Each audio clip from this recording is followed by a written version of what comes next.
Hello manifestors. Let's get started. Lesson 1. Come give me your hand. I want to take you to a place I know.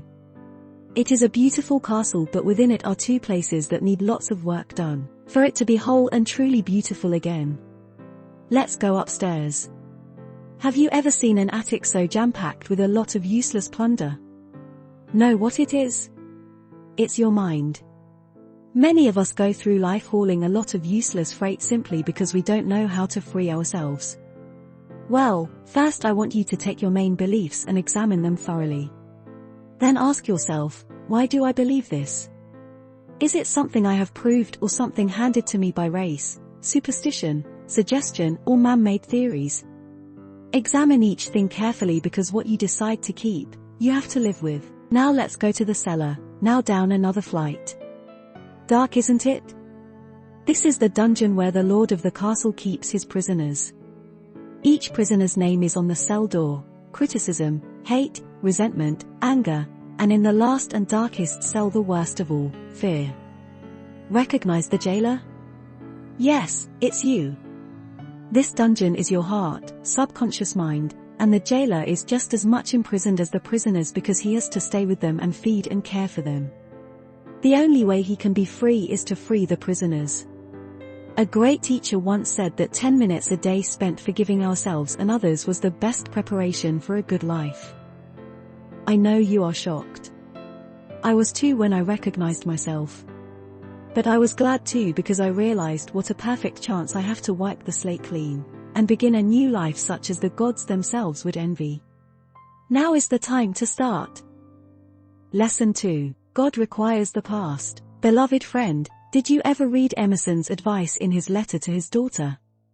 Finish every day and be done with it.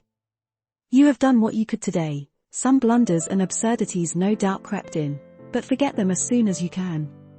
Tomorrow is a new day. You shall begin it well and serenely, and with too high a spirit to be cumbered with your old nonsense. This day is for all that is good and fair. It is too dear to waste a moment on the forgotten yesterdays. Jesus gave us another way of saying this: cast your burdens upon me and I will sustain you.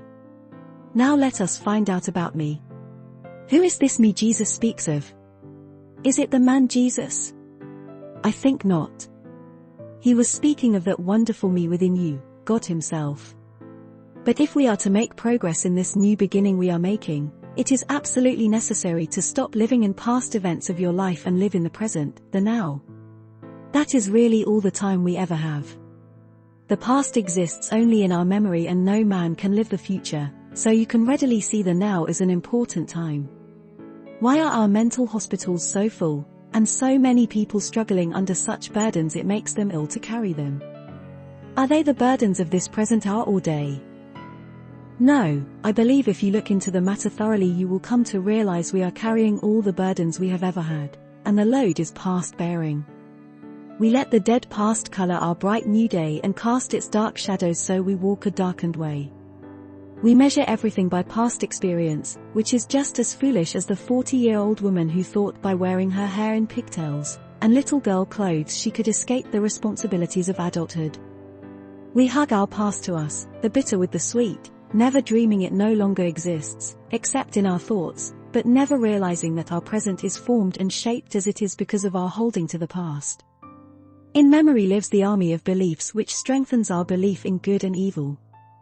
In admitting evil as a reality in the past, strength is added to our admissions of it in the present. Remembering and going over past evils, or problems, or mistakes will eventually cause them to retrace themselves in our present expression. Many a person is suffering, not from a sin, but the memory of it, with its condemnation. Loose it and let it go. Free yourself from the memory of what you have passed through.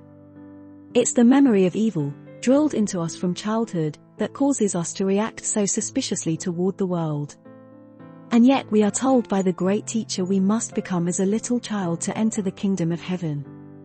The child of whom he speaks is the real self of you, that pure and glorious and wonderful self that has never really left heaven. And how do we become this child?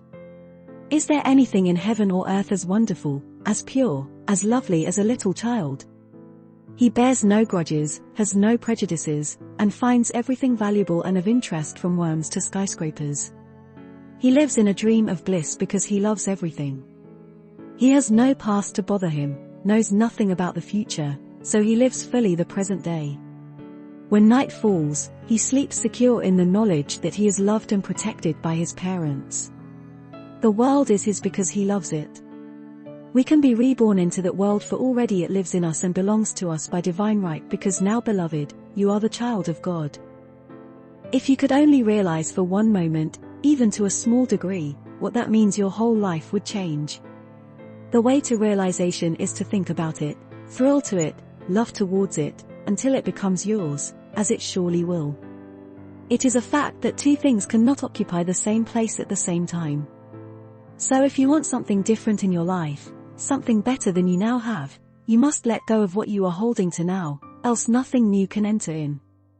We have in these first 2 letters been trying to help you clear your decks for action. Next week we will start building, and I hope your building place is clear and clean.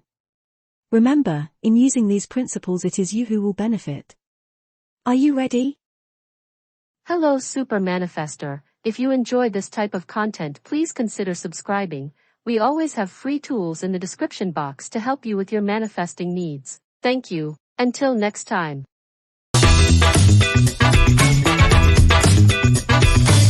Goodbye.